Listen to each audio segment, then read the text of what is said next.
Back in 2012, when Britain's Got Talent was dominating television, one audition stood out in a way few others ever have. A shy, overweight teenager walked onto the stage, barely making eye contact, visibly nervous, and instantly underestimated. Even before he sang, the room had already judged him, but within seconds everything changed. That teenager was Jonathan Antoine, and his voice didn't just impress the judges, it shocked the entire country. What made that moment so powerful wasn't just the performance, but the contrast. Before he sang, there was doubt. After he sang, there was silence, followed by a standing ovation. That transformation became one of the most replayed moments in the show's history. It also marked the beginning of a story that, over time, became far more complex than most people realize. Jonathan didn't enter the competition alone.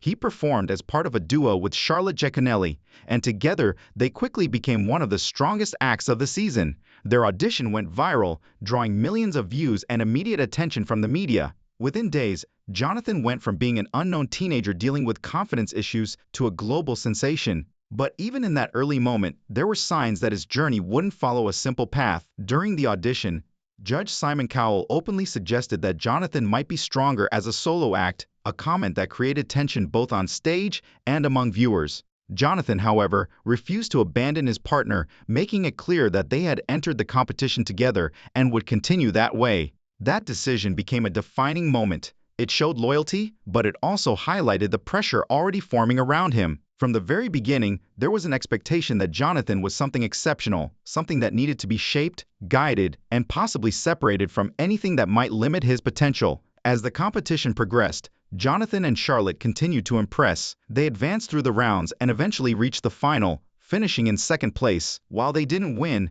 their impact was undeniable. Almost immediately after the show ended, they were offered a major recording contract, confirming that their success would continue beyond television. However, this is where the real story begins, not on the stage, but after it. Following the show, Jonathan's life changed rapidly. He entered the music industry at a professional level, releasing albums and performing internationally. The duo's debut album achieved strong chart success, and for a moment, it looked like everything was unfolding exactly as expected. A breakout talent show star transitioning smoothly into a long-term career. But behind that success, there were challenges that didn't disappear just because he became famous. Before appearing on the show, Jonathan had already struggled with severe bullying, largely due to his weight and shy personality. These experiences had a deep impact on his confidence and mental health. Even during his audition, he admitted that his size had affected how he saw himself and how others treated him. Fame didn't erase those struggles overnight. In fact, in some ways, it intensified them. Suddenly, he was no longer dealing with a small group of peers. He was facing public attention on a national and then international scale. Every appearance, every performance, every interview came with scrutiny. At the same time, expectations continued to grow. Being labeled as the next Pavarotti might sound like praise, but it also created immense pressure. Comparisons like that set a standard that is almost impossible to live up to, especially for someone still in their teenage years. Then came the first major turning point. In 2014, just 2 years after their rise to fame, Jonathan and Charlotte officially split as a duo. The reason given was creative differences, with both artists wanting to pursue individual paths. On the surface, this seemed like a natural progression. Many duos separate as their careers evolve, but when placed in the context of Simon Cowell's earlier comments and the ongoing narrative around Jonathan's individual potential, the split carried deeper meaning. It marked the moment when Jonathan had to stand completely on his own.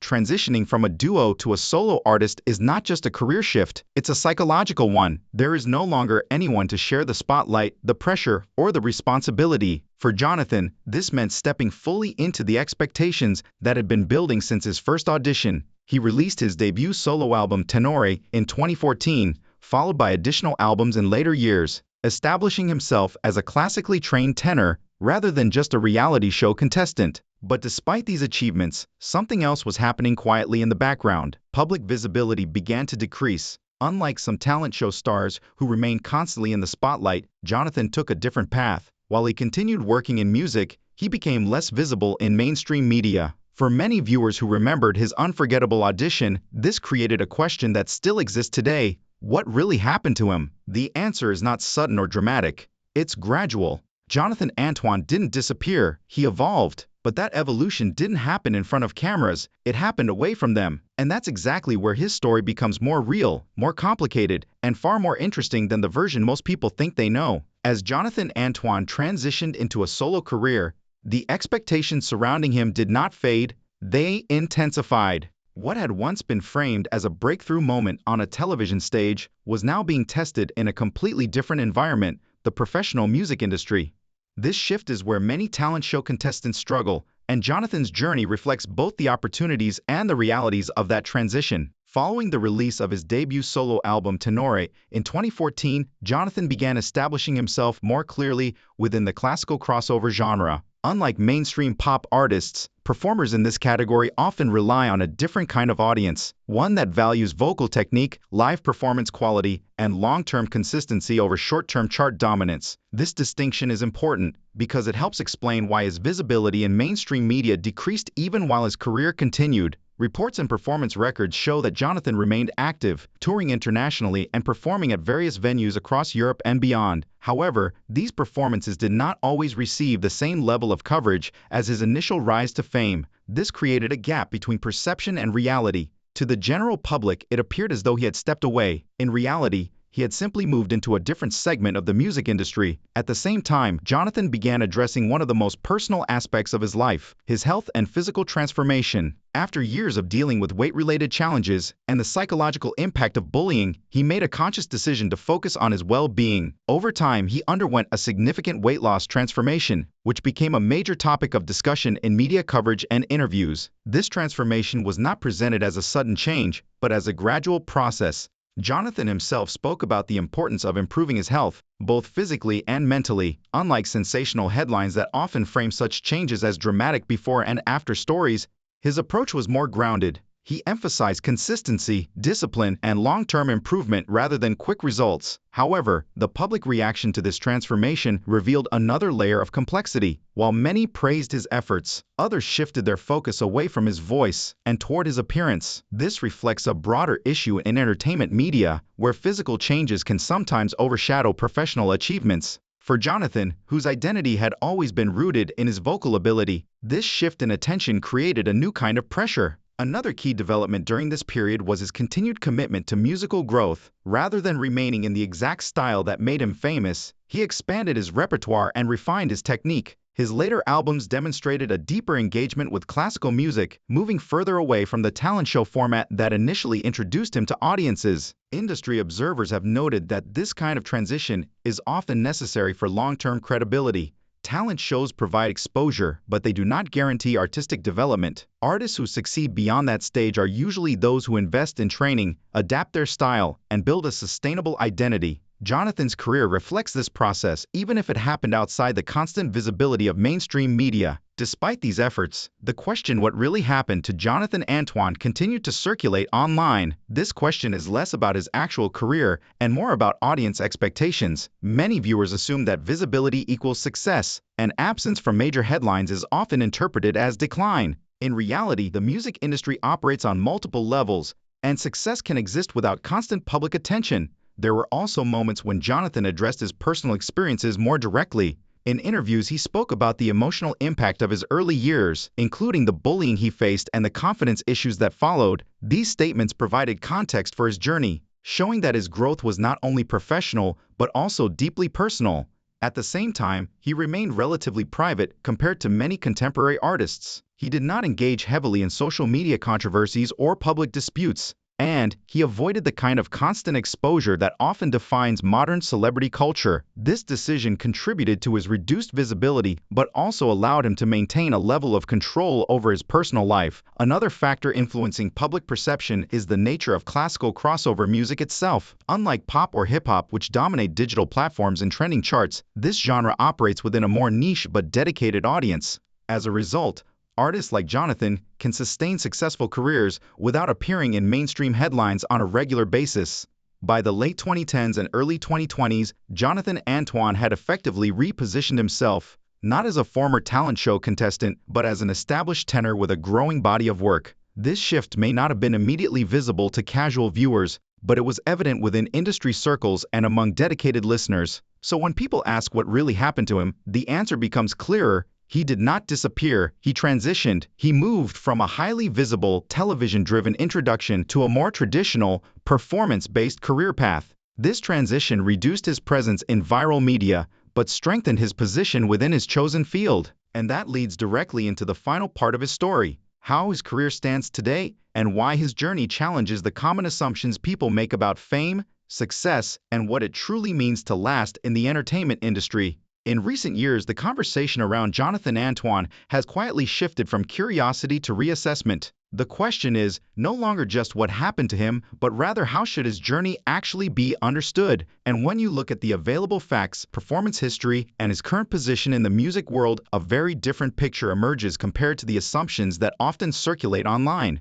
By the early 2020s, Jonathan Antoine was no longer defined by his appearance on Britain's Got Talent, even though that moment remains the most widely recognized entry point into his story. Instead, he had built a catalog of work that placed him firmly within the classical crossover genre. His later albums, including projects like Believe and subsequent releases, demonstrated not just consistency, but progression. This is a key factor that often goes unnoticed when discussions focus only on visibility rather than output. From an industry standpoint, longevity is not measured by viral moments but by sustained activity. In that sense, Jonathan's career reflects a more traditional model: regular recordings, live performances, and a gradual expansion of his artistic range. This approach does not generate constant headlines, but it does create stability. And stability is something many talent show contestants struggle to achieve after their initial exposure fades. Live performance remains one of the clearest indicators of his continued activity. Records of concerts and tour appearances show that he has maintained an active schedule, particularly within Europe. These performances often take place in venues that cater specifically to classical and crossover audiences, which again explains why they receive less mainstream media coverage. However, within those circles, his reputation as a vocalist continues to develop. Another important aspect of his current life is the level of independence he has established. Unlike the early stage of his career, where decisions were heavily influenced by producers, contracts, and public expectations, Jonathan now operates with greater control over his direction. This includes the type of music he records, the venues he performs in, and the pace at which he works. For many artists, this level of autonomy represents a significant milestone. At the same time, his personal development remains a central part of his story. The confidence issues that were visible during his first audition have been addressed over time, not through sudden transformation, but through experience. Interviews and public appearances in later years show a noticeable difference in how he presents himself: more composed, more self-assured, and more comfortable in his role as a performer. His physical transformation also continues to be referenced, but it no longer dominates the narrative in the same way it once did. Instead, it is now seen as one part of a broader journey that includes mental resilience, professional growth, and long-term commitment to his craft. This shift in focus is important because it brings attention back to what originally set him apart: his voice. The persistence of the question, what really happened to Jonathan Antoine, highlights a broader misunderstanding about fame. In many cases, audiences expect a continuous upward trajectory where visibility and success increase at the same rate. When that pattern changes, it is often interpreted as decline, but in reality, many careers evolve into more stable, less visible forms that are still highly successful within their specific fields. Jonathan's path illustrates this clearly. His early fame was driven by a viral television moment, but his long-term career has been built through consistent work within a specialized genre. These two phases operate under completely different dynamics, and comparing them directly can lead to inaccurate conclusions. Another factor that shapes his current image is the absence of controversy. In an era where many public figures remain in the spotlight through constant media attention,